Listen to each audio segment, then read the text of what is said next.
तो hello students, welcome to the rank booster series.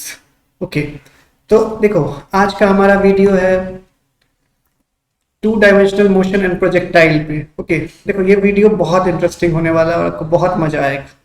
Basically ये video हम कहेंगे कि बहुत ही ज़्यादा इंफॉर्मेटिव है फॉर कंसेप्ट लेवल भी, नॉलेज लेवल भी और आपके न्यूमेरिकल्स के प्रैक्टिस के लिए भी। सो इसको बड़े आराम से देखना।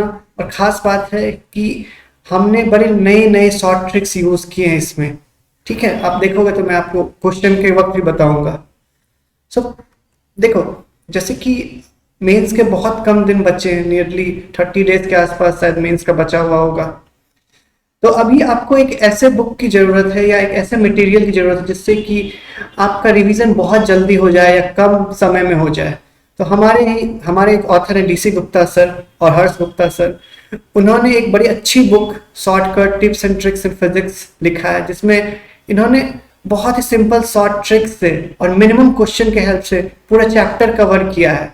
और ये बुक मैं आपको बता दूं, अमेजन की में one of the best selling book भी है। तो आप इस बुक को ट्राई कीजिए, आपके लिए बहुत बेनिफिशियल होगा। चलो लेट्स स्टार्ट द चैप्टर। तो आज का हमारा टॉपिक है 2D मोशन प्रोजेक्टाइल। ओके, देखो ये हमारा पहला क्वेश्चन है, but we will start from last. इसका रीजन है कुछ, सो हम लास्ट से स्टार्ट करते। चलो हम यहां स्टार्ट करेंगे। अब पूछोगे क्यों लास्ट से, क्यों स्टार्ट करें हम, तो आपको पता चल जाएगा। क्योंकि स्टार्टिंग के क्वेश्चन थोड़े कुछ ज़्यादा ही कंसेप्चुअल है, इस कारण से मैंने सोचा कि लास्ट से स्टार्ट करते हैं। और लास्ट के क्वेश्चन थोड़े प्रीवियस ईयर के भी हैं। तो लेट्स स्टार्ट। ओके, देखो ये जो क्वेश्चन है ना, ये है एडवांस 2020। ये क्वेश्चन एडवांस 2020 का क्वेश्चन है। Let's solve it. देखो इन्होंने क्या बोला है कि एक प्रोजेक्टाइल, सही है, इन्होंने बोला है कि एक प्रोजेक्टाइल है, उसको इस तरह से प्रोजेक्ट किया गया है, ठीक, at an angle theta. Okay, इस तरह से। लेकिन यहाँ पे दिक्कत क्या है ना, कि सिर्फ ग्रेविटी ही नहीं है, यहाँ पे एक और फोर्स। वो फोर्स क्या है? Due to electric field, force due to electric field, सही है। तो एक और फोर्स है यहाँ पे। तो इन्होंने पूछा है कि अगर ये प्रोजेक्टाइल यहाँ से स्टार्ट हुआ इस तरह से, इस तरह से, इस तरह से, इस तरह से, इस तरह से, इस तरह से, और ये 5 मीटर दूर यहाँ पे जाके गिर गया या यहाँ पे चले गया, तो what will be the angle of projection. ठीक है, क्वेश्चन समझ में आ गया। इस तरह से ये गया, यहाँ पे पहुंचा, यहाँ इलेक्ट्रिक फील्ड है, और ये यहाँ पे आके अल्टीमेटली आ गया, जो कि इसकी दूरी कितनी है? 5 मीटर हॉरिजॉन्टल डिस्टेंस। तो इन्होंने पूछा है कि what will be the angle of projection. अब ध्यान देना, एक्चुअली हमें रेंज पता है, बताओ रेंज कितना होगा? 5 मीटर। तो रेंज का फॉर्मूला क्या हो जाएगा? U square sine 2 theta upon g is 5। अब मुझे एक बात बताओ, क्या यहाँ पे सिर्फ जी होगा? जी तब होता अगर इलेक्ट्रिक फील्ड नहीं होती। देखो सिर्फ अगर इलेक्ट्रिक फील्ड नहीं होती तो सिर्फ जी होता, बट यहाँ इलेक्ट्रिक फील्ड भी है, तो उसके कारण ये एक्सेलरेशन लगेगा इस पे, ठीक है ना। और उस एक्सेलरेशन की वैल्यू क्या होगी? Q e by m. तो यहाँ पे जी की जगह क्या होगा? जी इफेक्टिव। और जी इफेक्टिव की वैल्यू क्या होगी? जी प्लस ए, सही है। तो बस यही यहाँ पे कंसेप्ट था कि इलेक्ट्रिक फील्ड के आने से क्या चेंजिंग आई। इलेक्ट्रिक फील्ड के आने से यही चेंजिंग आई कि जो net acceleration towards downward direction है वो बढ़ चुका है। अब क्या ध्यान देना, जो हमारा जी है, अगर मैं ध्यान से देखूं तो एक को हम क्या लिख सकते हैं? Q e by m. अगर आप ध्यान से देखो तो क्यू बाय एम की वैल्यू नियरली 10⁻10 कूलम। मतलब एम बहुत छोटा है, एम बहुत छोटा है, क्योंकि क्यू बाय एम बहुत बड़ा है। अगर एम बहुत छोटा है, effect of this g will be negligible. मतलब हम इस जी को इग्नोर कर सकते हैं, तो हमारा जी इफेक्टिव किसके बराबर हो जाएगा? Q e by m. ठीक है, this is the main concept यहाँ पे, सही है ना। जी इफेक्टिव की वैल्यू किसके बराबर होगी? Q e by M. इस जी को क्यों इग्नोर किया? क्योंकि एम जो, देखो चार्ज का मास बहुत कम है, उसको इंक्लूड करने का भी कोई मीनिंग है नहीं, ठीक है ना। उस पर कोई ग्रेविटी का इफेक्ट आएगा नहीं। तो this is the main concept here. So what we will do, हम इस जी इफेक्टिव की जगह क्या लिख देंगे, क्यू ई बाय एम. ठीक है, क्यू ई बाय एम. अब देखो यू आपको पता है कितना है, 2√10 इंटू 10⁻6. यू की वैल्यू हमें पता है, सही है. हमें क्यू की वैल्यू पता है, ई की वैल्यू पता है, क्यू बाय एम की वैल्यू पता है, सब कुछ पता है. तो थीटा यहाँ से आ जाएगा हमारा, बड़े आराम से थीटा आ जाएगा. Let's solve it. तो मैं सबको डिलीट मिटा रहा हूँ, अगर आपको लिखना है तो लिख लो. तो हम इस स्टेटमेंट को इधर लिख लेते हैं, u square sine 2 theta upon q e by m is 5. तो बस यहां से हमारा साइन 2 थीटा आ जाएगा. साइन 2 थीटा हमारा क्या होगा, बोलो, 5 q e by m u square, है ना. 5, देखो क्यू बाय एम हमारा 10⁻10 है, ई की वैल्यू हमारा 400√3 है, और यू स्क्वायर हमारा क्या हो जाएगा, 40 इंटू 10⁻12. ठीक है, आप इसको सॉल्व कर लो आराम से, कोई दिक्कत नहीं है. What it will come, it will come I think √3/2. Okay, √3/2. तो sine 2 theta is √3/2. So what will be 2 theta?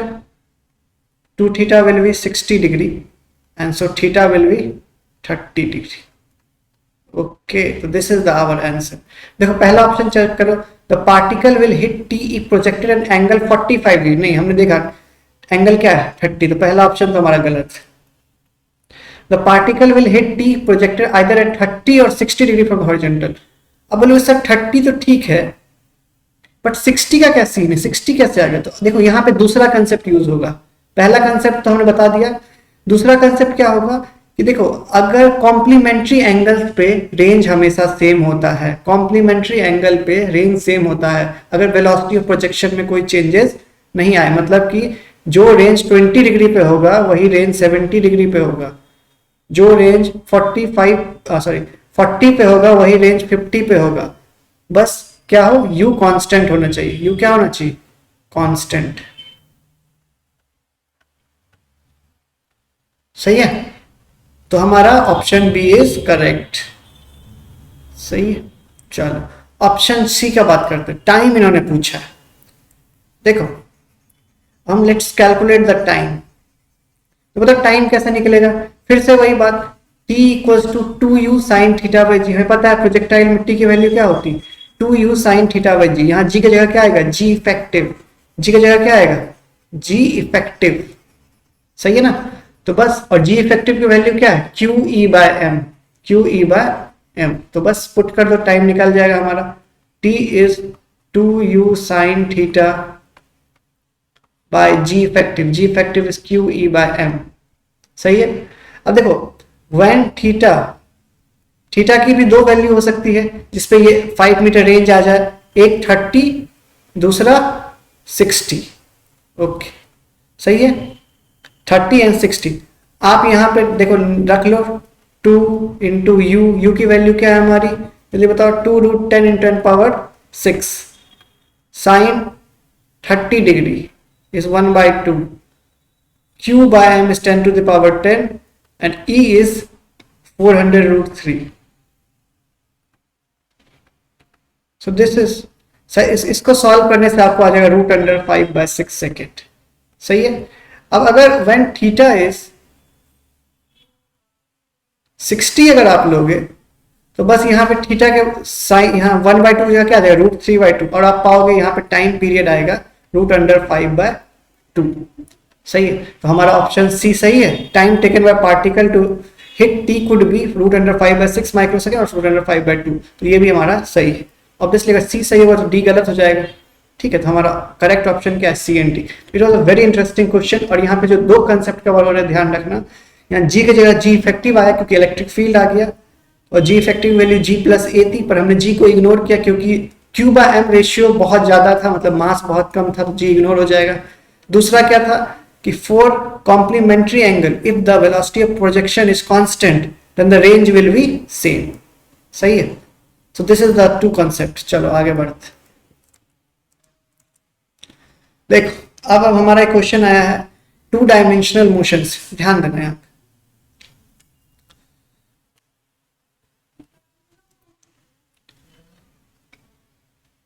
देखो हमारा ये दिया y equals to x square by two, और इन्होंने ये भी बोला है कि जब at t equals to zero and x equals to zero, at t equals to zero x equals to zero, speed of particle is 1 metre पर second. ये इन्होंने इंफॉर्मेशन दे रखा है और हमें चार ऑप्शन में से बताने हैं कि चार ऑप्शन में से कौन से ऑप्शंस रेलेवेंट है या सही है। ठीक है, देखो y हमें पता है, तो हम यहां से क्या निकाल सकते हैं, वेलोसिटी पर निकाल सकते हैं। तो dy बाई डी टी क्या हो जाएगा हमारा, x into d x by d t. ठीक है, इसको हम इस तरह से भी लिख सकते हैं, vy इज x vx। ठीक है ना, vy हो गया dy by D T, vx हो गया dx by D T. Okay, अब इसको डबल डिफरेंशिएट कर देते हैं, तो हमारा क्या आएगा, d2y by dt2 is x into d2x by dt2। Okay, अब x का डिफरेंशिएशन 1 हो जाएगा इंटू dx by dt। सही है, यहां से आ गया हमारा ay is x ax plus bx। तो ये दो एक्सप्रेशन है जो हमारे बहुत इंपॉर्टेंट, एक तो ये एक्सप्रेशन और एक ये एक्सप्रेशन। देखो कभी भी आपको इस तरह से कुछ एक्सप्रेशन दिया हो तो आप कोशिश करो जितना हो सके इससे कुछ नए एक्सप्रेशन ले आए, ठीक है ना, और इससे आपको बहुत हेल्प होगा। सही है, सो हम सारे बाकी चीज़ों को मिटा देते हैं जिससे कि हम ज़्यादा से ज़्यादा इन एक्सप्रेशंस का यूज कर सकें।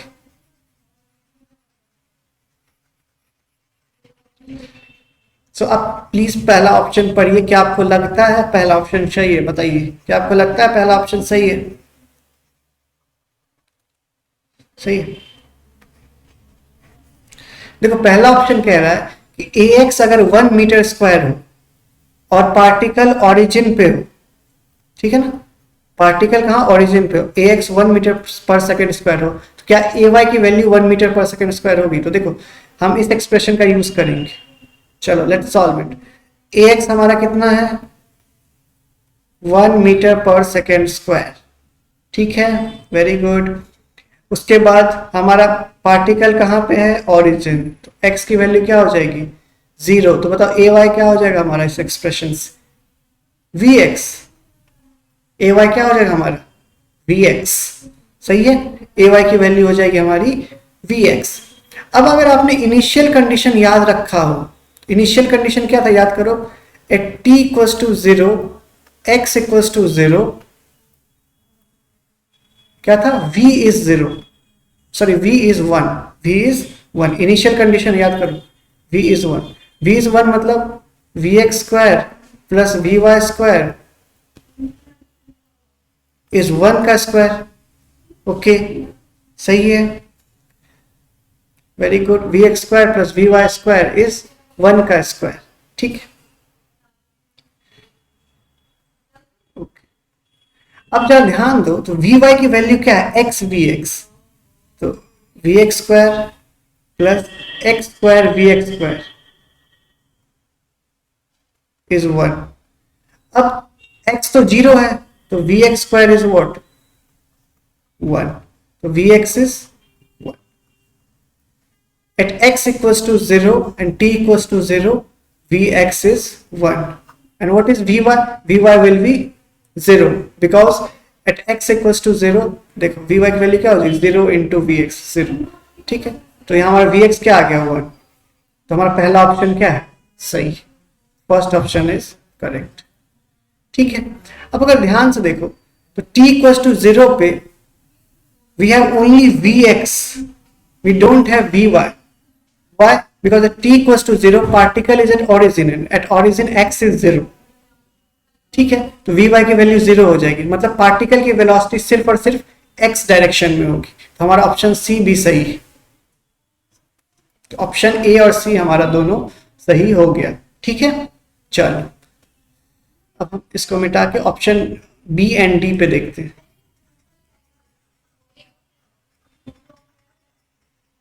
Let's see option B and D. अब एक बार ट्राई करो ऑप्शन बी एंड डी, काफी इजी है।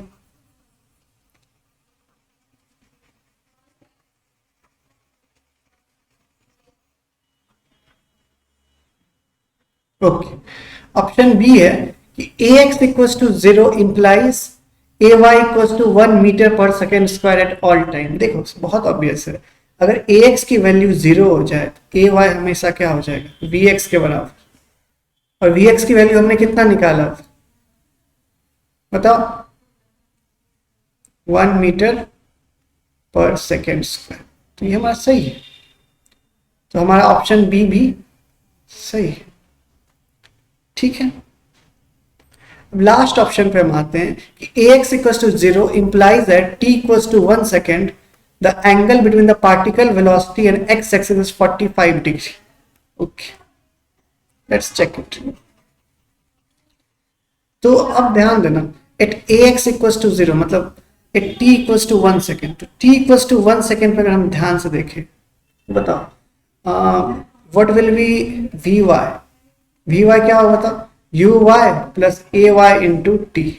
और हमने देखा था initially there was no uy, मतलब t इक्वल्स टू 0 पे uy नाम की कोई चीज थी नहीं, सिर्फ ux था। और यही हमारा ऑप्शन सी भी कह रहा है, it will become ay into T, T की value 1, it will become ay। Okay, and what will be the vx, और एक काम करो आप ay की वैल्यू निकाल लो। ay की वैल्यू क्या हो जाएगी, x ax plus vx। Okay, तो इन्होंने देखो दे रखा है कि ax की वैल्यू 0 है, ax की वैल्यू क्या है 0, तो it will become vx। So vy has become vx। ठीक है ना, कैसे निकाला हमने, देखो ay की वैल्यू यहां से निकाली, यहां से। तो इन्होंने दे रखा है कि ax इज 0, तो यहां से हमारा आ गया ay इज vx। तो vy is equal to vx, तो tan थीटा हमारा क्या हो जाएगा, vy बाय vx। और ये दोनों बराबर है, tan थीटा हमारा क्या हो जाएगा 1, मतलब थीटा इज व्हाट 45। तो सही है हमारा ऑप्शन डी, मतलब चारों ऑप्शन हमारे सही है, all 4 are correct. I hope आपको समझ में आ गया होगा। देखो बहुत सिंपल सा एक मतलब बेसिक 2 डायमेंशनल क्वेश्चन है, जिसमें बेसिक मैथ्स आपके जज हो रहे हैं, आराम से सॉल्व करो, आपको समझ में आ गया होगा। ओके, अब देखो ये भी बहुत इंटरेस्टिंग क्वेश्चन है। यहाँ कह रहा है कि 2 गन है, और ये गन कहाँ पे रखे हुए हैं, हिल टॉप पे। कहाँ पे रखे हुए हैं, हिल टॉप पे। इस तरह से 2 गन्स हैं, और ये दोनों इस तरह से हिल टॉप पे रखे हुए हैं। ठीक है ना, इस तरह से हिल टॉप पे 2 गन्स रखे हुए, एक और गन होगा। ठीक है, इस तरह से 2 गन्स हिल टॉप पे रखे हुए, और इनमें से जो एक गन ने इस तरह से गोली चलाई और हॉरिजेंटली गोली चलाई। ठीक है, तो हॉरिजेंटली गोली चलाई तो गोली ऐसे जाएगी, ऐसे जाएगी, ऐसे जाएगी, नीचे गिर जाएगी। ठीक है, देखो गोली का मोशन एकदम स्ट्रेट नहीं होगा, ड्यू टू ग्रेविटी ये नीचे की तरफ गिरने लगेगी। और उन्होंने बोला कि दूसरे गन ने जो गोली चलाई ना, वो एक 60 डिग्री इंक्लिनेशन पे चलाई। मतलब ये हॉरिजेंटल प्रोजेक्टाइल मोशन करेगा, और ये कैसा करेगा, ऑब्लिक प्रोजेक्टाइल मोशन। ये कुछ देर बाद आके ऐसे करके आके टकरा जाएगी। ये इन्होंने बोला कि कुछ देर बाद जाके दोनों गोली मिली। ओके, तो इन्होंने पूछा है कि what is the time difference कि बिटवीन दीज 2 बुलेट्स, कि दोनों आपस में टकरा जाए। अब ध्यान देना, दोनों को अगर हम एक साथ फायर करेंगे तो ये कभी नहीं टकरा सकते। क्यों, क्योंकि इस बुलेट को बहुत ज्यादा डिस्टेंस ट्रेवल करना पड़ रहा है, और इस बुलेट को कम डिस्टेंस ट्रेवल करना पड़ रहा है। हमें क्या करना होगा, पहले इस वाले बुलेट को प्रोजेक्ट करना होगा, मतलब फायर करना होगा, उसके बाद इस वाले बुलेट को फायर करना होगा। ठीक है, तो हमें वही टाइम इंटरवल चाहिए, कितनी देर बाद हम इस बुलेट के इसको हॉरिजेंटल वाले को फायर करें कि दोनों आपस में टकरा जाए। अब आपको क्वेश्चन समझ में आ गया होगा। ठीक है, लेट्स सॉल्व इट। देखो मान लेते हैं ये बुलेट ने t2 टाइम लिया यहाँ पहुंचने में, और ये बुलेट ने कितना टाइम लिया, t1। ओके, तो इस बुलेट ने अगर ये इस पॉइंट टकराए तो दोनों x डिस्टेंस हॉरिजेंटली ट्रेवल करेंगे, और दोनों y y distance vertically travel करेंगे। ध्यान देना y is a negative displacement हो रहा है, बट x हॉरिजॉन्टल डिस्प्लेसमेंट हो रहा है। ओके, तो x की वैल्यू जरा बताना क्या होगा इसको, ये भी, और दोनों की इनिशियल वेलोसिटी सेम है u u। x की वैल्यू क्या हो जाएगी, एक हॉरिजॉन्टल वाले के लिए u इंटू t1, ठीक है, क्योंकि हॉरिजॉन्टल डायरेक्शन में कोई भी एक्सेलरेशन नहीं है, इसलिए x is what, u into t1। Okay, और हॉरिजॉन्टल वाले के लिए y की वैल्यू क्या हो जाएगी जरा बताना। देखो नीचे एक्सेलरेशन g है, यहां माइनस वाई लिखेंगे, क्यों लिखेंगे हमें पता है, क्योंकि नीचे की तरफ हो रहा है, और इनिशियली क्या वर्टिकल डायरेक्शन में कोई वेलोसिटी है, नहीं, तो यहाँ 0 minus half g t1 square, ठीक है। माइनस जी क्यों लिखे, क्योंकि जी नीचे की तरफ, माइनस वाई क्या लिखे, क्योंकि वाई डिस्प्लेसमेंट नीचे की तरफ। अब हम वर्टिकल मोशन देख लेते हैं, मतलब सॉरी ये बुलेट 1 का है, अब बुलेट 2 का मोशन हम देख लेते हैं। तो अगर हम बुलेट 2 को ध्यान से देखें, बुलेट 2 ने भी सेम डिस्प्लेसमेंट ट्रेवल किया है क्या, बट हम क्या ऐसे लिख सकते हैं इसका u इंटू टी, नहीं ऐसे नहीं लिख सकते, यहाँ पे क्या लिखना होगा बताओ, u cos 60 इंटू t2, क्योंकि इसने t2 टाइम लिया है, और यहाँ पे भी y क्या हो जाएगा, माइनस वाई, u साइन 60, इस डायरेक्शन में हमारा आएगा u cos, और इस डायरेक्शन में आएगा हमारा u साइन, ठीक है, into t2 minus half g t2 square, ठीक है। ये दो इक्वेशन, यही चारों एक्सप्रेशन से आपके सारे आंसर्स आ जाएंगे, सही है। देखो सिंपल है, x दोनों का सेम है, तो हम इसको इक्वेट कर देते हैं, u t1 is u cos 60 into t2, u cancel, यहां से आपको दिख रहा होगा t2 क्या हो जाएगा, 2 टाइम्स ऑफ t1, और ये बहुत ऑब्वियस भी था, t2 को ज्यादा होना चाहिए क्योंकि t2 पूरा ऊपर से नीचे आया है, ठीक है, और उसके बाद ये तो डायरेक्ट नीचे आया है, तो ये हमारा एक एक्सप्रेशन आ चुका है, ठीक है। चलो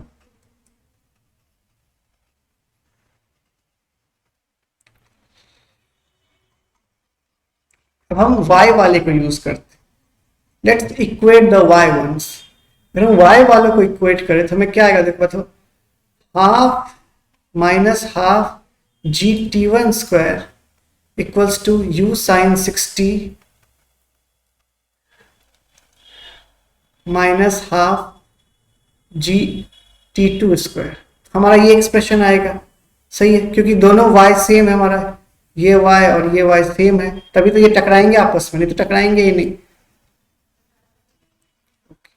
अब आप क्या करेंगे बताओ, आपको पता है इसके बाद क्या करना है, t1 या t2 किसी को रिप्लेस कर देंगे, t1 या t2 किसी को रिप्लेस कर देंगे, चलो t2 को रिप्लेस कर देते हैं, तो half g t1 square equals to u sine 60 minus half g t2 के बदले क्या आ जाएगा बताओ, 4t1 स्क्वायर। अब यहाँ पे एक t2 होगा, t2 होगा यहाँ पे, सही है। तो यहाँ एक, तो यहाँ भी हमें इसको रिप्लेस करना पड़ेगा, क्या होगा बताओ, 2t1 यहाँ भी रिप्लेस करना पड़ेगा, और यहाँ भी हमें t2 की जगह क्या रिप्लेस करना पड़ेगा, 2t1, सही। तो अगर आप इसको आराम से सॉल्व कर लो, देखो t1 कैंसिल हो जाएगा, अगर आप इसको आराम से सॉल्व करोगे तो आप पाओगे t1 की वैल्यू है 1 सेकेंड, ठीक है, बहुत सिंपल सा, u पता है आपको, साइन 60 पता है, t1 की वैल्यू क्या आ जाएगी आपको, 1 सेकेंड आ जाएगी, ठीक है, और फिर t2 क्या आ जाएगी, 2 टाइम्स ऑफ t1, ठीक है, तो इट विल बिकम 2 इंटू 1, मतलब 2 सेकेंड, सही है। तो हमारा टाइम इंटरवल क्या होगा बताओ, t2 minus t1, t2 minus t1 मतलब 1 सेकेंड, मतलब पहले हम इस वाले बॉल को, बुलेट को फायर करेंगे और 1 सेकेंड में अगर हम हॉरिजॉन्टल वाले बुलेट को फायर करेंगे दोनों यहाँ आके टकरा जाएंगे। अच्छा, इन्होंने एक और चीज पूछा है, y और x की वैल्यू निकालने। तो आप देखो हमने y और x पहले ही निकाल लिया था। x इज व्हाट, ये है x हमारा और ये है हमारा पूरा y, ठीक है। तो x और y आप बस t1 t2 पुट करोगे, x और y आपको आ जाएगा, ठीक है। तो यही था पूरा सॉल्यूशन। तो देखा बहुत ही अच्छा क्वेश्चन था, आराम से इसको सॉल्व करना है, ठीक है। और हाँ, नोटेशंस का थोड़ा ध्यान देना है यहाँ पे, ठीक है। जो भी है प्लस वाई आएगा कि माइनस वाई आएगा, वो सब अगर आपको ध्यान रहेगा तो इसमें आप गलती नहीं करोगे, ठीक है।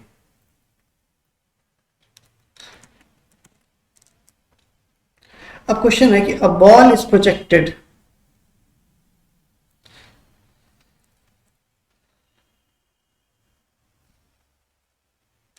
A ball is projected from a ground at an angle of 45 degree with a horizontal surface.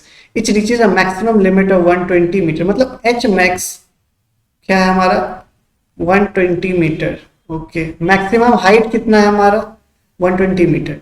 Theta क्या है हमारा 45 डिग्री, 45 डिग्री से प्रोजेक्ट किया गया। और इसने बोला कि ग्राउंड को हिट करने के बाद, ठीक है ना, देखो इस तरह से इसने ग्राउंड को हिट किया और उसके बाद फिर इस तरह से एंगल ऑफ प्रोजेक्शन इसका कितना है 30 डिग्री, और फिर से एक और प्रोजेक्टाइल मोशन कवर किया। तो यहाँ पे इसने रेंज पूछा, सॉरी यहाँ पे इन्होंने मैक्सिमम हाइट पूछा। सेकेंड वाले प्रोजेक्टाइल मोशन में उन्होंने क्या पूछा है, मैक्सिमम हाइट।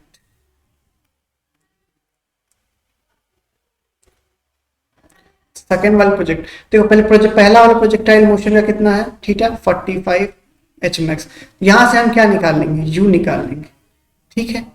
यू निकालेंगे तो यू क्या होता है हमारा, यू एच मैक्स क्या होता है, you square sine 2 theta by sine square theta by 2g, और इसकी वैल्यू है हमारी 120 मीटर, सही है। तो यू स्क्वायर, यू की वैल्यू क्या है हमें नहीं पता। साइन स्क्वायर 45 मतलब 1/2, 2g मतलब 20 इज 120, ठीक। तो यू स्क्वायर हमारा यू हो जाएगा रूट अंडर 4800, यू क्या हो जाएगा रूट अंडर 4800। अब देखो इन्होंने बोला है कि जब ये यहाँ पे बॉल टकराया तो सेम इनिशियल वेलोसिटी से but angle of projection change हो चुका है, ठीक है ना। यहाँ भी यू ही है और यहाँ भी कितना था यू ही था, तो उसमें कोई बदलाव नहीं आएगा, ठीक है ना, यू में कोई बदलाव नहीं आएगा। तो इस केस में हमें एच मैक्स निकालना है। तो बस हमारा यू पता चल ही चुका है, थीटा पता ही है, तो एच मैक्स निकाल लेते हैं इस केस के लिए। इसमें केस के लिए क्या होगा एच मैक्स, सेकेंड केस के लिए एच मैक्स होगा हमारा you square sine square theta upon 2g, okay. You square हमारा कितना है 4800, साइन स्क्वायर देखो थीटा इन्होंने बोल रखा है 30 degree, it is 1/4, okay. 2g 2 into 10 क्या हो जाएगा 60, सिंपल। तो this is the simple question, ठीक है, ओके। अब देखो ये फिर से बहुत अच्छा क्वेश्चन है। देखो सारे क्वेश्चन बहुत अच्छे हैं, अगर आपने सारे क्वेश्चन कंसेप्चुअली सॉल्व किया तो बहुत कुछ सीखने को मिलेगा। और मैं आप बता सकता हूँ इसमें सारे हमने एडवांस के बहुत अच्छे अच्छे क्वेश्चंस कवर किए हैं। आप ध्यान से देखो सारे क्वेश्चंस को, बहुत मजा आने वाला है। ओके देखो क्वेश्चन आपको देख के ही लग रहा होगा, यहां से एक प्रोजेक्टाइल यू नॉट से प्रोजेक्ट हुई और कुछ डिस्टेंस कवर की, और जब ये यहां टकराई तो इसकी speed you not by alpha हो गई, बट एंगल ऑफ प्रोजेक्शन नहीं बदला, एंगल ऑफ प्रोजेक्शन नहीं बदला। तो ऑब्वियसली रेंज भी घट जाएगा। अगर यू इनिशियल वेलोसिटी घटती है तो रेंज घट जाएगी। इसे देखो रेंज घट गया, फिर टकरा के you not by alpha square हुई और फिर से रेंज घट गया, ठीक है ना, फिर से रेंज घट गया। तो इस तरह से चल रहा है स्टोरी। तो बेसिकली हो क्या रहा है ना, हर कंप्लीट साइकिल के बाद, कंप्लीट प्रोजेक्टाइल वाले साइकिल के बाद जो इनिशियल वेलोसिटी है वो अल्फा टाइम्स हो जा रही है, इसके कारण रेंज भी घट रहा है। तो इन्होंने पूछा है कि अगर जो magnitude of average velocity for first time is v1, ठीक है ना, for first time is v1 and for entire duration for entire duration is 0.8 v1, किसकी एवरेज वेलोसिटी मैग्नीट्यूड, तो अल्फा की वैल्यू क्या होगी? तो देखो let's solve it, it's a very nice question. देखो एवरेज वेलोसिटी होता क्या है बताओ मुझे, total distance by total time, total distance by total time.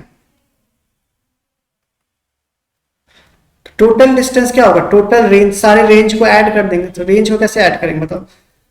u square sine 2 theta upon जी।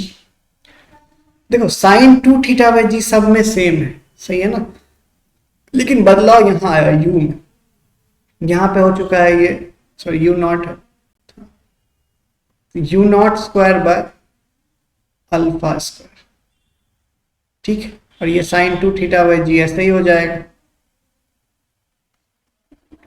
यहां पे क्या हो जाएगा? u की जगह क्या आ जाएगा? u not square by alpha to the power 4, sine 2 theta by G फिर से ऐसे ही आ जाएगा। तो इस तरह से सिर्फ u नॉट की जगह पे यहाँ पे हमने u नॉट बाय अल्फा किया, यहाँ u not by alpha square किया, ठीक है। टाइम कितना लगेगा? देखो टाइम में भी चेंज आएगा, क्योंकि यहाँ टाइम लगेगा 2u sine theta by G, यहाँ पे टाइम क्या लगेगा? 2u naught by alpha sine theta by G, यहाँ पे क्या लगेगा? 2u naught by alpha square sine theta by G, क्योंकि देखो सब कुछ सेम है पूरे मोशन में, बस ये u ना घटते जा रहे हैं, u के घटने से बहुत सारे चेंजेस आ रहे हैं, ठीक है। अब हम क्या करते हैं, u not square by g common, u not square by g common ले लेते हैं, अपॉन साइन 2 थीटा, ये भी कॉमन आ जाएगा, क्या आ जाएगा? 1 plus 1 by alpha square 1 by alpha to the power 4 and so on, ठीक। नीचे क्या कॉमन आ जाएगा? 2u sine theta, 2u not sine theta by g, 1 plus alpha plus 1 by alpha square and so on, ठीक। तो ये basically change है। अब देखो ये जो वैल्यू है ये क्या है? पहला साइकिल का टोटल डिस्टेंस और ये टोटल टाइम, तो this is only our v1, great, into, इसको सॉल्व कर लो, इसको सॉल्व कर लो तो कैसे आएगा? ये इन्फिनाइट सीरीज है, 1 बाय 1 माइनस अल्फा, ठीक है, 1 बाय 1 माइनस अल्फा स्क्वायर, और नीचे 1 बाय 1 माइनस अल्फा, ठीक है। ऐसे क्या होता है? a बाय 1 माइनस आर, तो a बाय 1 माइनस आर, सही है। तो it will become v1 alpha square minus 1, मतलब alpha minus 1 alpha plus 1, okay. यहाँ पे भी solve alpha by alpha minus, ठीक, alpha minus 1 alpha minus 1 cut जाएगा, ये अल्फा इसके साथ कट जाएगा, बेसिकली हमारा क्या आएगा?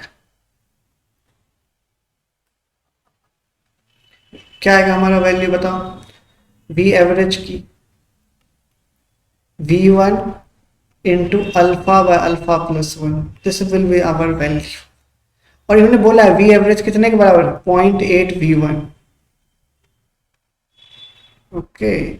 Yes, v1 cancel, alpha is 0.8 alpha plus 0.8, सही है। तो it will become 0.2 alpha is 0.8, so alpha is what?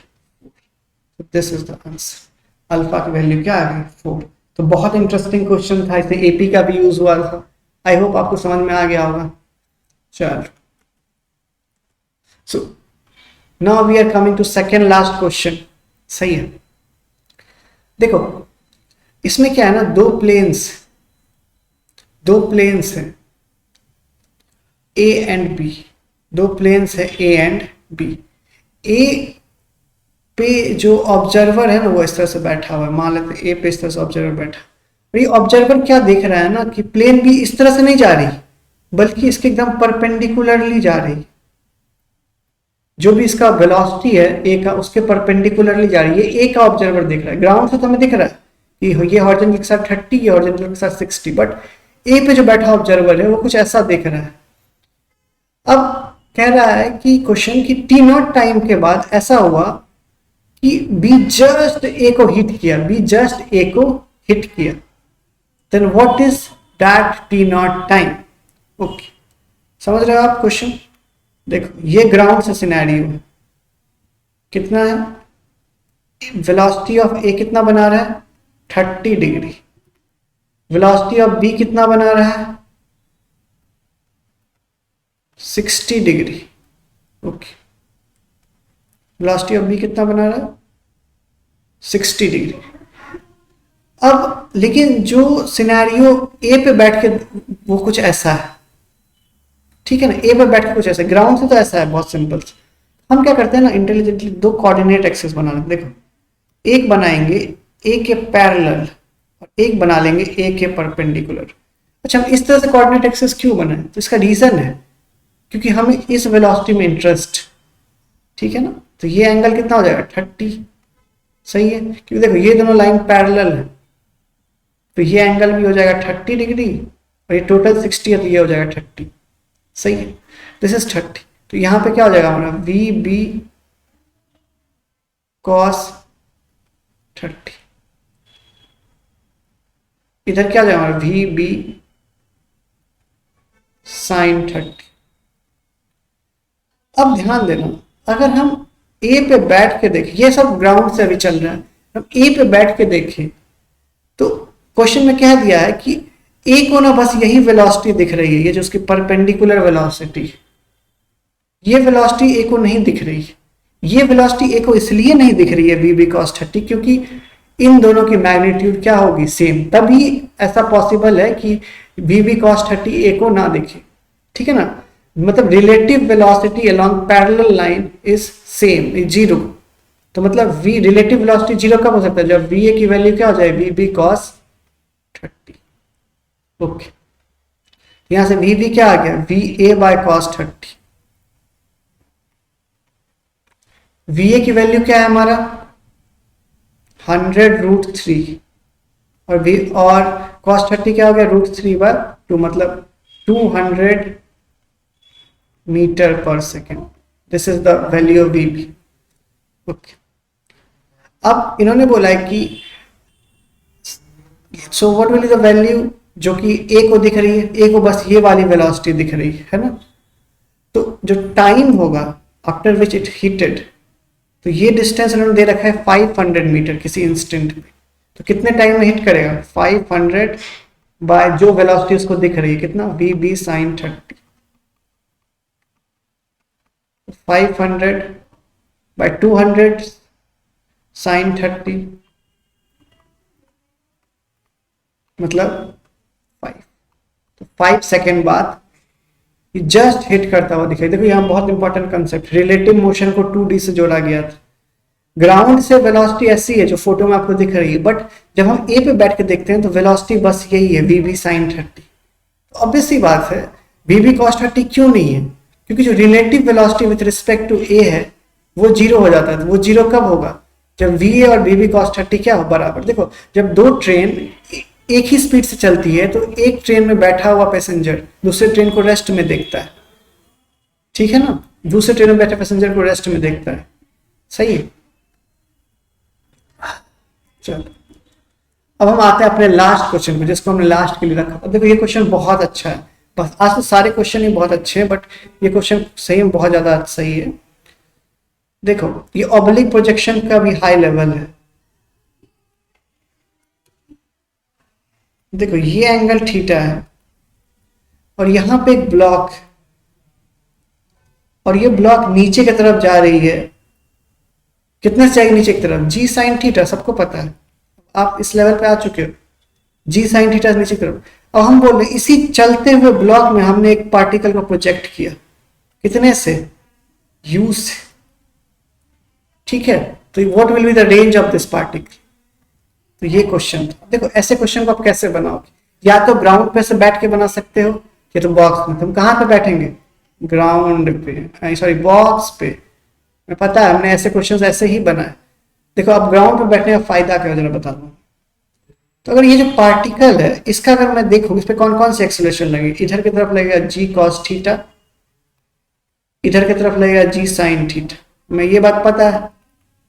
लेकिन अगर हम बॉक्स पे बैठ के देखेंगे तो ये सीडो एक्सेलरेशन भी तो ऐड हो जाएगा, तो वो इधर की तरफ लगेगा जी साइन थीटा, मतलब वेज के अलॉन्ग जो एक्सेलरेशन है वो दोनों एक दूसरे को कैंसिल कर रहे हैं। तो what will the net acceleration of particle, g cos theta, वाह, किधर परपेंडिकुलर टू द वेज, इस तरह के। अब हम क्या करते हैं, इस पूरे फ्रेम को यहां ले आते हैं ब्लॉक, इस ब्लॉक में पार्टिकल ऐसे करके गया और इसका नेट एक्सेलरेशन नीचे की तरफ होगा जी कॉस थीटा। तो इन्होंने क्या पूछा है, रेंज। अब देखो रेंज तुरंत आ गया, रेंज क्या होता है, यू स्क्वायर साइन 2 थीटा, या थीटा की जगह क्या है अल्फा, थीटा की जगह देखो क्या है अल्फा, तो U square sine 2 alpha by 2g, यहाँ जी की जगह क्या आ जाएगा G cos theta. This is the best way to solve this question, इससे अच्छा कोई तरीका है ही नहीं इस क्वेश्चन को सॉल्व करने का, इसलिए मैंने इसको लास्ट में रखा, because it was really interesting question. Okay, तो बस आ गया हमारा आंसर। अगर आप इसको बहुत ऐसे सॉल्व करोगे बहुत डिफिकल्ट है। चलो हम अगला क्वेश्चन इसी का सेकंड पार्ट देखते हैं। देखो हमने पार्ट ए को बड़े अच्छे सॉल्व कर लिया, पार्ट बी आपके लिए होमवर्क, ठीक है। आज हमने बहुत इंपॉर्टेंट कंसेप्ट कवर किए, आप कोशिश करो पार्ट बी खुद से बनाने का, आपका पूरा अच्छे से रिवीजन हो जाएगा, ठीक है। इतना हमारे लिए इनफ।